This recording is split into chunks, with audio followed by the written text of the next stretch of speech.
आज रक्तहीनता बा एनीमिया सम्बन्ध में आलोचना करिबा। एनीमिया गोटे रोग नुहे, यह शरीर गोटे असुस्थ अवस्था। एपरी अनेक लोक अच्छा जो मैंने एनीमिया सहित विभिन्न समस्या भोगुले, बारंबार रक्त नौले, विभिन्न प्रकार चिकित्सा करुले, मात्र सुस्थ हो पारि नथिले। सेमानंकु होमिओपैथिक चिकित्सा द्वारा मु सुस्थ करि पारिछि। रोगीर वर्तमान समस्या, अतीत समस्या एवं परिवार रोग हिस्ट्री आदि को आधार करी सठिक भाव में होमिओपैथिक चिकित्सा कले रोगी शरीर में थिबा रोग सहित एनीमिक कंडीशन सबुदिन दूर हो जिवो।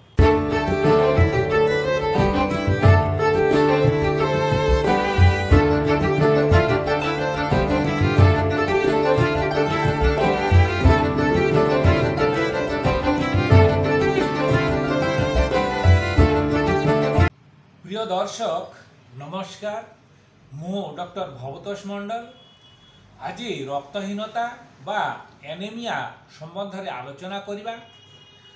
एनीमिया गोटे रोग नुहे, यह शरीर गोटे असुस्थ अवस्था जो अवस्था रक्त थिबा स्वास्थ्यकर लाल रक्त कणिका बा रेड ब्लड सेल रो अभाव देखा जाए।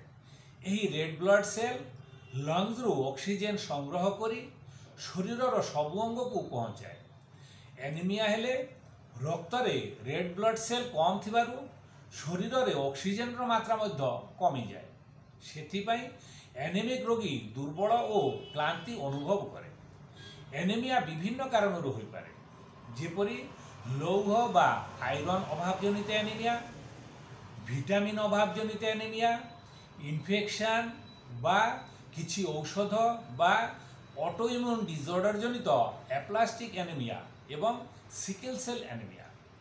लौह और विटामिन अभाव जनित एनीमिया सहजरे ठीक हो जाए, मात्र एप्लास्टिक और सिकल सेल एनीमिया भल करबा कष्टसाध्य, मात्र असाध्य बा असंभव नुहे।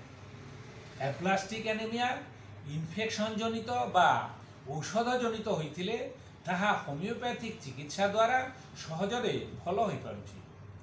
एपरी गोटे बा दुईटी नुहे, अनेक रोगी को एनीमिया मुक्त करने को मु सक्षम हो पारिछि। एही रोगी माननकु चिकित्सा करिबा बेले रोग लक्षण प्रति जत्नवान हेबाकु हुए। जे रोगी माने एपरी एनीमिया समस्या रे कष्ट पाउछंती सेमानक शरीर रे रक्तर अभाव को छाड़ी देले आहुरी बहुत समस्या बा लक्षण थाए।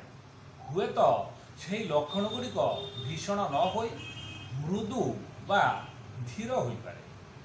रोगीर वर्तमान समस्या, अतीत समस्या एवं परिवार रोग हिस्ट्री आदि को आधार करी सठिक भाव में होमिओपैथिक चिकित्सा कले रोगी शरीर में थिबा रोग सहित एनीमिक कंडीशन सबुदिन दूर हो जिवो। एपरी अनेक लोक अछंती जो माने एनीमिया सहित विभिन्न समस्या भोगुथिले, बारंबार रक्त नौथिले, विभिन्न प्रकार चिकित्सा करुथिले, मात्र सुस्थ हो पारि नथिले। सेमानंकु होमिओपैथिक चिकित्सा द्वारा मु सुस्थ करि पारिछि। अनेक सिकल सेल रोगी सुस्थ हो पारिछंती।